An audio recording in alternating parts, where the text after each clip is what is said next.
Radio Himalaya. कितना सुंदर कितना प्यारा उत्तराखंड हमारा, सतत विकास के लक्ष्यों को करेंगे हम पूरा, ये संकल्प है हमारा। रेडियो हिमालय।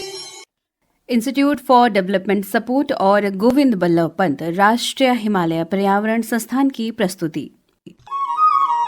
संयुक्त राष्ट्र सतत विकास लक्ष्य एवं उत्तराखंड परिप्रेक्ष्य को समर्पित रेडियो श्रृंखला में आप सभी श्रोताओं का हार्दिक स्वागत है। मैं हूं जयप्रकाश पवार जेपी और साथ में मैं हूं आशना कनियाल। प्यारे श्रोताओं, रेडियो हिमालय के पिछले अंकों में हमने संयुक्त राष्ट्र सतत विकास लक्ष्यों की उत्पत्ति और उससे जुड़ी ऐतिहासिक यात्रा से परिचय करवाया था और साथ ही उत्तराखंड में सतत विकास लक्ष्यों की स्थिति, परिस्थिति और प्रगति की कहानी से भी रूबरू करवाया था। आज के इस अंक में सतत विकास लक्ष्यों के एक अति महत्वपूर्ण लक्ष्य यानी जलवायु परिवर्तन का उत्तराखंड के राज्य प्रतीक चिन्ह राज्य वृक्ष बुरांस पर पड़ रहे असर को जानने का प्रयास करेंगे।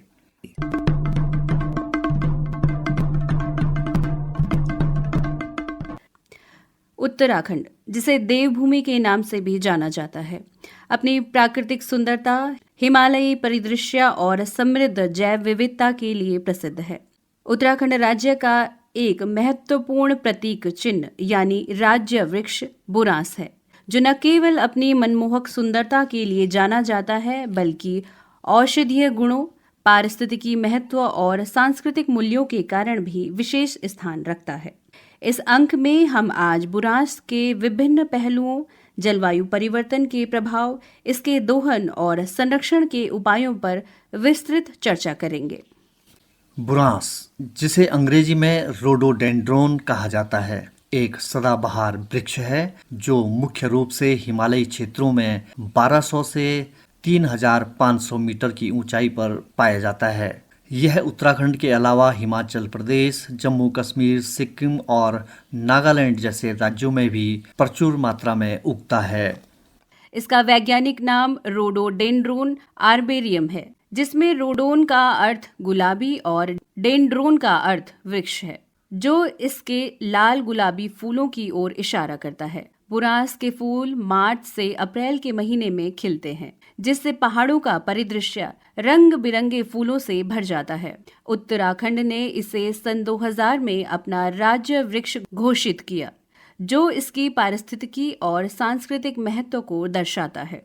बुरांस का वृक्ष 10 से 20 मीटर तक ऊंचा हो सकता है। इसके फूल लाल, गुलाबी और कभी कभी सफेद रंग के होते हैं, जो बसंत ऋतु में प्रकृति को एक अनुपम सौंदर्य प्रदान करते हैं। इसकी पत्तियां चमकदार, हरी और लंबी होती हैं, जो इसे एक आकर्षक रूप देती हैं। यह वृक्ष न केवल सौंदर्य का प्रतीक है, बल्कि स्थानीय समुदायों के लिए आजीविका और स्वास्थ्य का स्रोत भी है। बुरांस हिमालय पारिस्थितिकी तंत्र का एक अभिन्न अंग है। यह मिट्टी के कटान को रोकने, जलवायु संरक्षण और जैव विविधता को बनाए रखने में महत्वपूर्ण भूमिका निभाता है। इसकी जड़ें मिट्टी को मजबूती प्रदान करती हैं, जिससे भूस्खलन जैसी प्राकृतिक आपदाओं का खतरा कम होता है। इसके अलावा बुरांस के पेड़ जलवायु को संतुलित करने में मदद करते हैं और पानी के स्रोतों को रिचार्ज करने में सहायक होते हैं। यह परागण करने वाले कीटों जैसे मधुमक्खियों और तितलियों के लिए भी महत्वपूर्ण है, जो पारिस्थितिकी तंत्र की खाद्य श्रृंखला को बनाए रखते हैं। बुरांस केवल सौंदर्य और पारिस्थितिकी महत्व तक सीमित नहीं है। इसके औषधीय गुण इसे और भी खास बनाते हैं। आयुर्वेद में बुरांस को एक जादुई फूल माना जाता है। इसके फूलों, पत्तियों और छाल का उपयोग विभिन्न रोगों के इलाज में किया जाता है। बुरांस के फूलों में एंटी डायबिटिक, एंटी इन्फ्लामेटरी और एंटी बैक्टीरियल गुण पाए जाते हैं। स्थानीय लोग इसके फूलों से जूस बनाते हैं, जो गर्मियों में डिहाइड्रेशन से बचाने और शरीर को ठंडक प्रदान करने में मदद करता है। यह जूस हृदय रोगियों के लिए भी लाभकारी माना जाता है। इसके अलावा बुरांस की पत्तियों का उपयोग सिर दर्द और मांसपेशियों के दर्द को कम करने के लिए किया जाता है।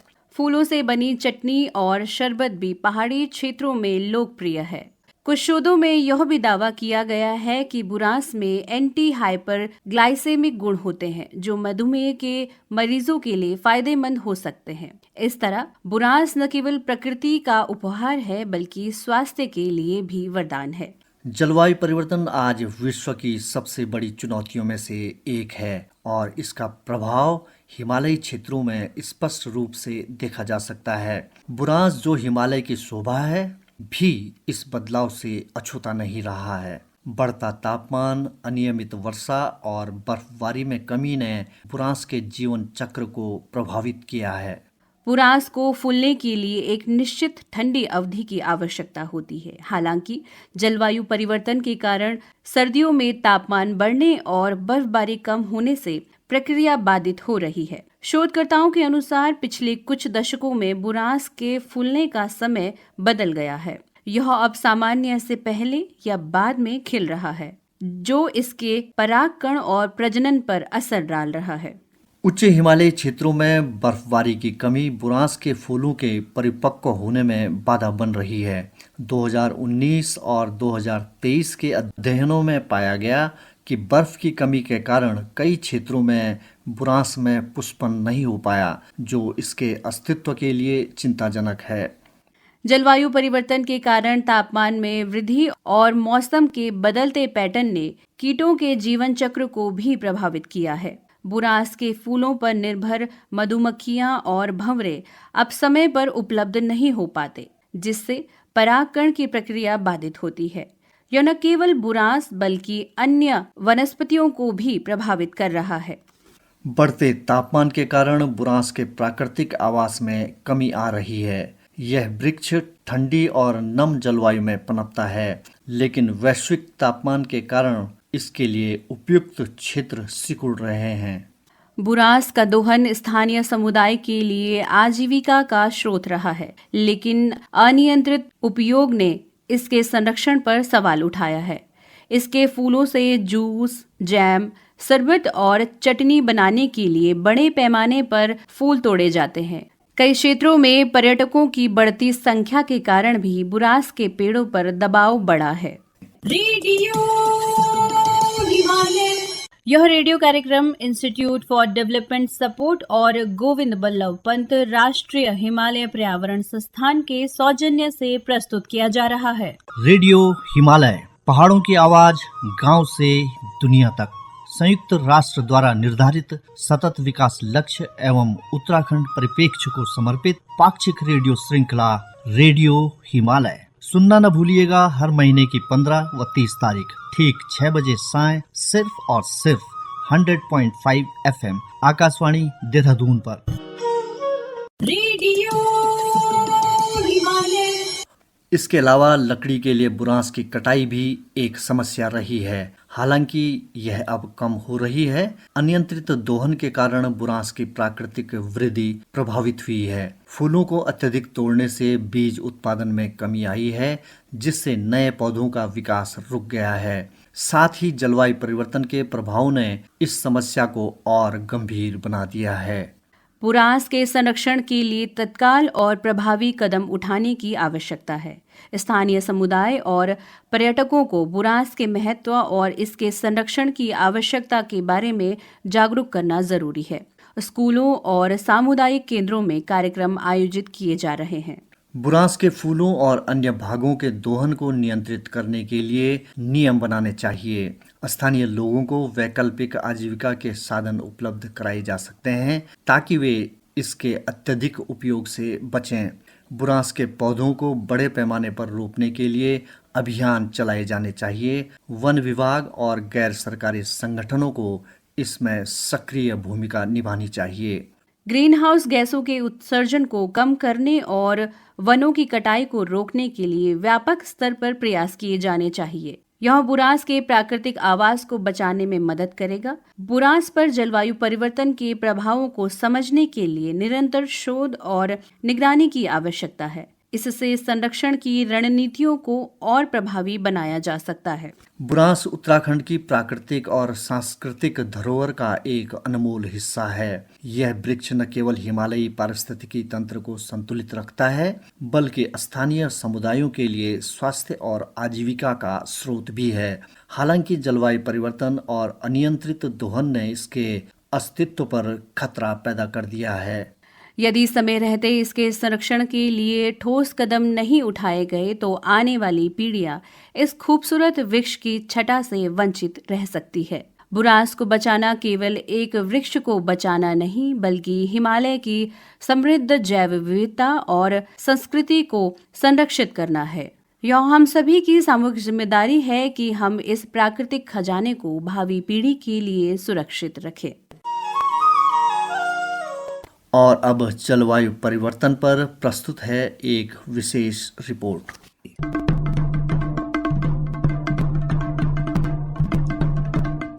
प्यारे श्रोताओं, सतत विकास लक्ष्यों को प्राप्त करने की दिशा में एक सुखद खबर आई है। डेनमार्क की राजधानी कोपेनहेगन दुनिया की पहली कार्बन मुक्त राजधानी बनने जा रही है। अन्य राजधानियों ने जहां 2050 तक शून्य कार्बन उत्सर्जन का लक्ष्य रखा है, वहीं कोपेनहेगन 2025 तक इस लक्ष्य को हासिल करने के लिए पिछले 1.5 दशक से जुटा है। वर्ष 2009 में वहां नई जलवायु योजना लागू की गई थी, जिसका मुख्य उद्देश्य 2025 तक दुनिया का पहला कार्बन मुक्त राजधानी महानगर बनाना है। इस उद्देश्य को प्राप्त करने के लिए हरित अर्थव्यवस्था को प्रोत्साहन देने, ऊर्जा आपूर्ति को टिकाऊ स्रोतों में बदलने, इमारतों में हरित प्रौद्योगिकी के समावेशन, अपशिष्ट प्रबंधन में सुधार और परिवहन एवं सार्वजनिक बुनियादी ढांचे को सुदृढ़ बनाने पर विशेष ध्यान दिया जा रहा है, जिससे इस शहर की जलवायु परिवर्तन से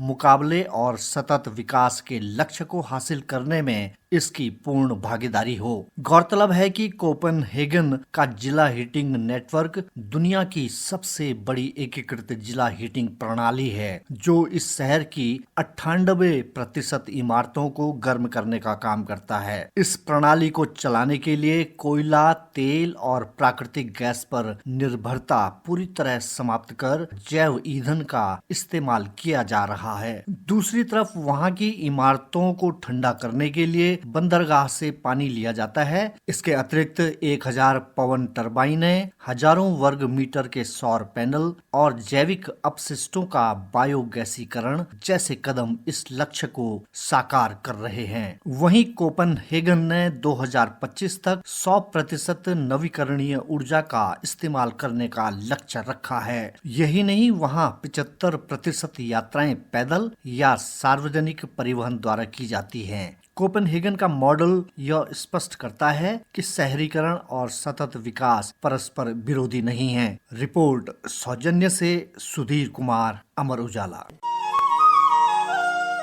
प्यारे श्रोताओं, आपको रेडियो हिमालय का यह कार्यक्रम कैसा लग रहा है? आप हमें अपनी प्रतिक्रियाओं से अवगत जरूर करवाएं। संयुक्त राष्ट्र सतत विकास लक्ष्य एवं उत्तराखंड परिप्रेक्ष्य के विषय को लेकर आप अपनी मौलिक कविताएं, स्लोगन, लेख, कहानी, नाटक या विचार हमें ईमेल और व्हाट्सएप के माध्यम से भेज सकते हैं। आप हमें अपनी प्रतिक्रियाएं और रचनाएं radiohimalay@gmail.com और व्हाट्सएप नंबर 8979037576 पर भेज सकते हैं।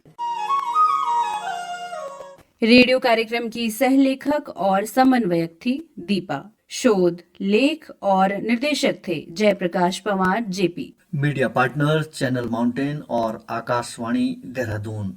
प्रस्तुति इंस्टीट्यूट फॉर डेवलपमेंट सपोर्ट और गोविंद बल्लभ पंत, राष्ट्रीय हिमालय पर्यावरण संस्थान, अल्मोड़ा, उत्तराखंड।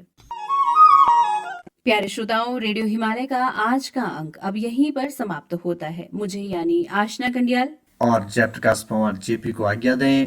नमस्कार। रेडियो हिमालय। कितना सुंदर, कितना प्यारा उत्तराखंड हमारा।